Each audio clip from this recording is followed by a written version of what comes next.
Gyles, we'd like you to begin the next round. I think this could have been chosen for you. The subject is Pretentious Vocabulary. And you have 60 seconds as usual. I should explain to our listeners, Gyles has never looked more eager and confident. Instead of the rather tense look he has on his face on occasions, it's all smiles and bonhomie as he goes on Pretentious Vocabulary, starting now. I suspect this has come about, Nicholas, in a most amusing and delightful way, because once I said to you that a slight inclination of the cranium is as adequate as a spasmodic movement of one optic to an equine quadruped utterly devoid of visionary capacity, when I really meant a nod is as good as a wink to a blind horse, and you said, Pretentious Vocabulary, mon brave, we don't need any of that on our show. And I replied, in your presence, monsieur, we need to talk in the most remarkable way, because language is power. It's what defines us and differentiates us from the animals whose hands do trail upon the ground. As the great philosopher Bertrand Russell said, no matter how eloquently a dog may bark, he cannot tell you that his parents were poor but honest. A pretentious vocabulary allows this. William Shakespeare had a pretentious vocabulary of 30,000 different words.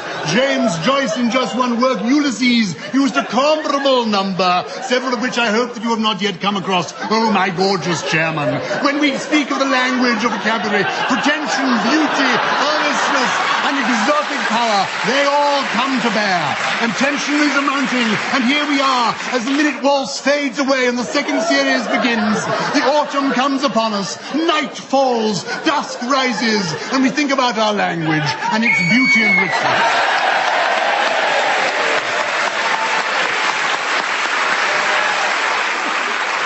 Well, Gyles Brandreth started with the subject.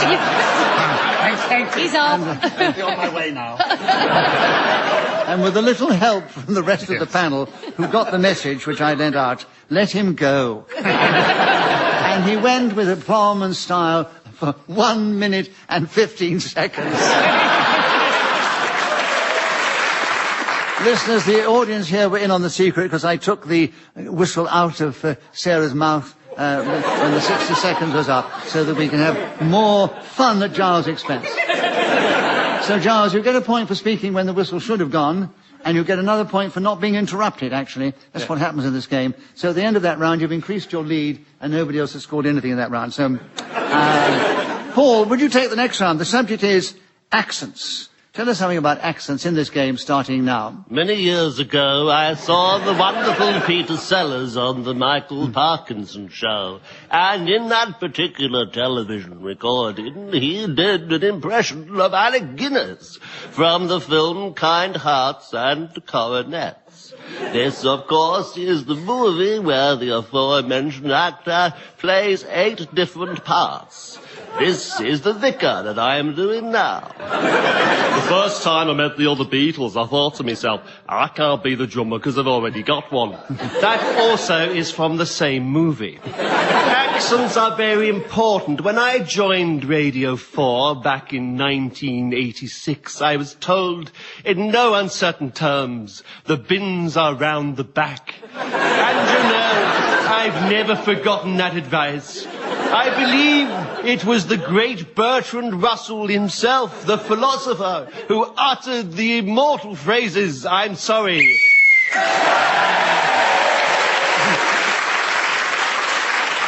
So Paul Merton started with the subject and kept going for 60 seconds without being interrupted, without hesitation, repetition or deviation, proving that he can do it as well, and in a different way, in a different voice actually as well.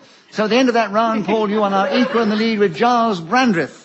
And we don't often get 2 complete rounds of 60 seconds in the same show, but it was a memorable moment in its own way. The audience has gone very quiet. I don't know why. To buy souvenir postcards. They're very, very afraid now. That's what's wrong. Graham, they're in awe, actually. Graham, we're back with you to begin. Let the buzzers begin.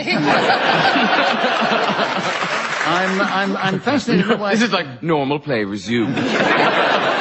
I don't know why this subject's been chosen for you, Graham, but I'm sure you can talk on it. Waxing. 60 seconds, starting now. I'm a little bit hairy. I mean, not furry like a monkey, but I have had some waxing done. It's really cruel and horrible, because it does rip your flesh from bits of your body that aren't normally seen, so why go to that bother? Far easier to turn a light out, I find. Waxing is also very expensive, and usually it's a strange sadomasochistic... Paul challenge. It's a bit elongated. It was elongated, Yes. but he I did... was stressing the word. Yes, he was stressing the words. Stressing- and was elongated stressing it, it. yeah. I don't think it was enough to interpret as hesitation. No. Right? So, Paul, Graham, you have the benefit of the doubt. You have 35 seconds. Waxing is still with you, starting now. Moons wax as well. Waxing, like something you do at a candle factory. But mainly, waxing is to do with the removal of that stuff that grows on the skin. Which I hadn't said before, I don't think, actually. I was searching what I had. That was a hesitation. That was a hesitation, yes. He was running out of things to say. Right. Gyles, the correct challenge. 23 seconds with you on waxing, starting now. I come naturally waxed, and that was a problem when hairiness was in. Because... I'm sorry. Oh, I'm glad you stopped him there. Oh, dear, oh, dear. That had to be stopped there. Yeah. And then Right, nipped in the bud. I come naturally waxed. Yes. How'd you make that out then? Oh, get a life, man. Just cope. No. How cope of you being naturally waxed? Yeah. How can, a deviation, you can't be naturally waxed. I am naturally waxed. The point Don't make him prove it, Paul. Please.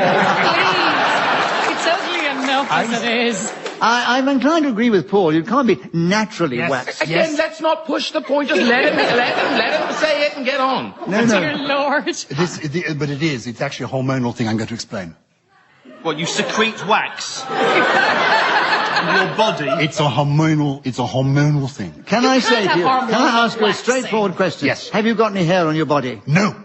Yes, you do. Hey, My head is not my body. He's got hair on his head. He's got My eyebrows. head is not my body. I've not got hair on my Show body. us your chest. Your head's not No. your body. Oh, for Show us goodness your sake. chest. Come on. No. Come on, off. That's what they No, want. I'm sorry. I'm sorry. Right. What has happened to Radio 4? And only for just a minute, shouting, off. It's a world turned upside down. It's exactly the same on Gardner's question time.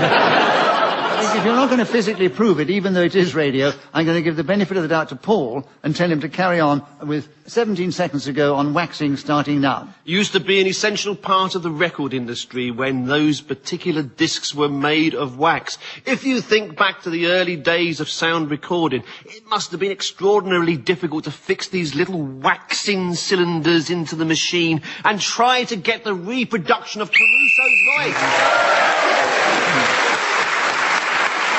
So Paul Merton was then speaking as the whistle went and gained that extra point. He's now one ahead of Gyles Brandreth. He's a few ahead of Graham Norton, then Pauline McLean in that order. And Pauline, we'd like you to begin the next round. And the subject is junk mail. Tell us something about that in this game, starting now.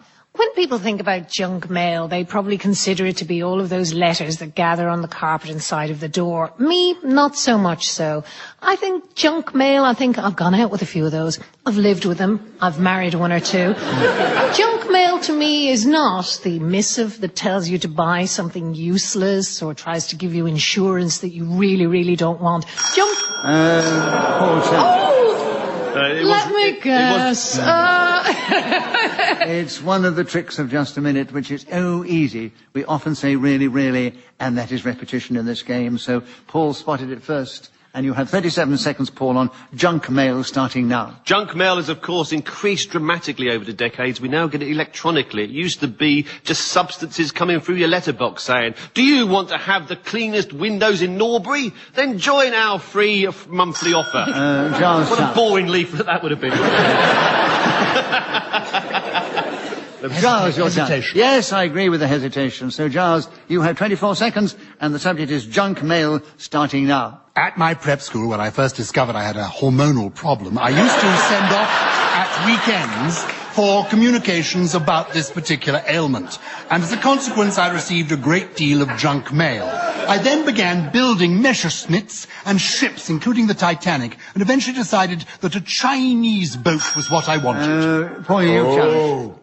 Yes, I think he would have built a model of the Titanic. He won't have built the Titanic. Now, if he had, it would have sunk as well anyway. I know that. Oh, I've ruined the movie for everyone. I explained that I was sending off for these things, a little baby Messerschmitt and a model of the Titanic. No, you didn't say a model of the Titanic. You said, I built the Titanic. Sorry. You did say that. So you probably don't want to lay claim to that. Yeah. There are still insurance lawsuits pending. So the benefit of the doubt to Pauline McLean on that. Oh my God! What am I talking about? Oh no! Wait a minute. All right. It's the subject you started with, but you've got it back again. But you've only got 4 seconds, and you start now. I've always thought that every bit of... The cruelty of it. He's going to get me on hesitation. Well, it was a hesitation. It was a hesitation. And I've got to be fair within the rules of just a minute. It was a Titanic hesitation, I'd